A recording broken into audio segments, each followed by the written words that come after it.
Today's read aloud is The Easter Egg by Jan Brett.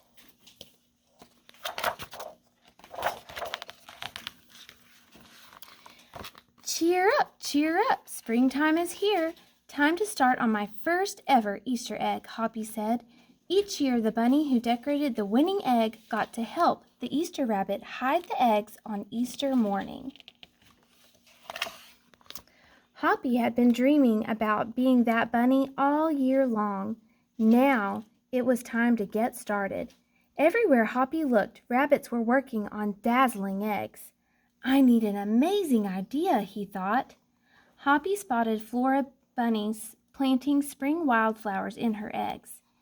The Easter rabbit will love those colorful flowers, he thought, and started picking flowers for his egg.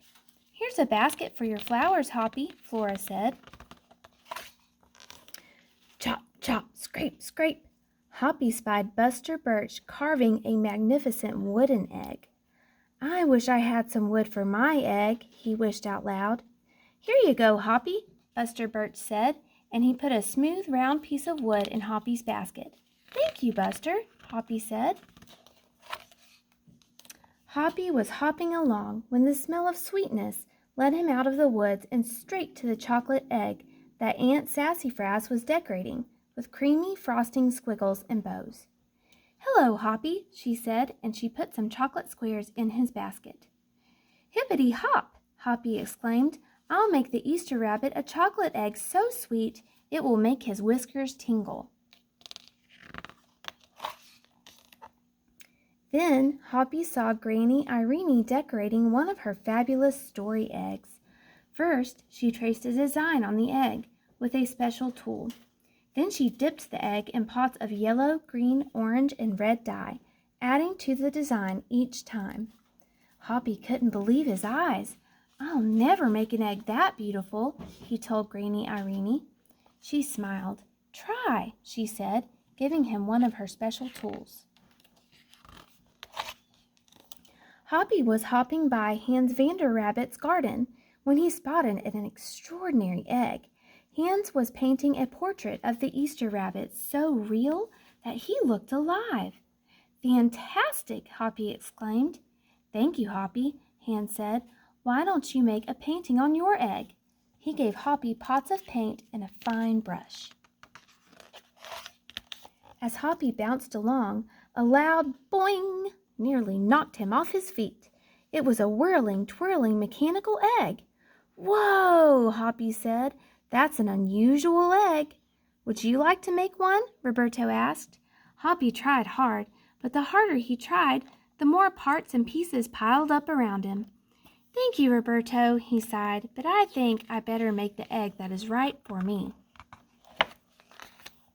Hoppy hopped back to the woods and lay down under a tall tree to think. Making a beautiful egg is harder than I imagined, he thought. I guess I don't have to win. I just want to make an egg I'm proud of. Suddenly, the woods rang with the squawking of birds, sounding an alarm. Mother Robin swooped down, calling wildly, as if she couldn't decide where to go. An egg had tumbled out of Mother Robin's nest. Inside the perfect blue egg was a baby robin that needed its mother to keep it warm until it hatched. Hoppy knew what he had to do. He sat down carefully and covered the blue egg with his soft, warm fur. I'll take care of you the best I can, he whispered.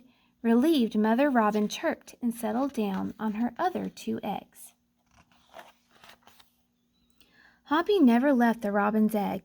If it was sunny and warm, he carefully turned the egg in its nest of moss. If it was rainy and cold, he kept the egg covered and dry. At night, wild animals passed by. Hoppy crouched down and stayed hidden in the ferns. Often he heard strange noises coming from above, but Hoppy didn't run away. Every day the rabbits worked on their eggs. Tadpoles turned into frogs, buds swelled into leaves, and Easter came closer and closer. Finally, it was time for the rabbits to take their eggs to the glen.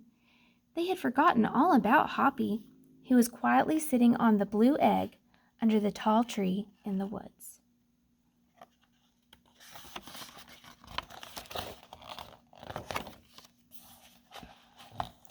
Early the next morning, the rabbits waited for the Easter rabbit. Suddenly, a beautiful wagon rolled towards them out of the mist and stopped. The Easter bunny stepped down from the wagon and admired the decorated eggs one by one. "You have brought me the most beautiful eggs in the world, but a very special one is not here," he told them. The rabbits were puzzled. Whose egg could it be? "Fill my wagon with your wonderful eggs," he said. "When I return, I will show it to you." And he disappeared into the woods.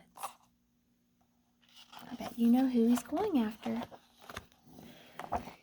He came back with Hoppy, looking scruffy and bedraggled. "Hoppy has an amazing egg to be proud of," the Easter rabbit told them. "He has kept Mother Robin's egg warm and safe until her baby bird hatched and she could take care of it." The Easter rabbit placed the empty blue shell in the place of honor atop the wagon. Now they were ready to go. The rabbits cheered for the egg that had surprised them all. "It's our very best Easter ever, Hoppy," they shouted. Then the brave little bunny and the Easter rabbit rode off together to hide the eggs for girls and boys to find on Easter morning. The end.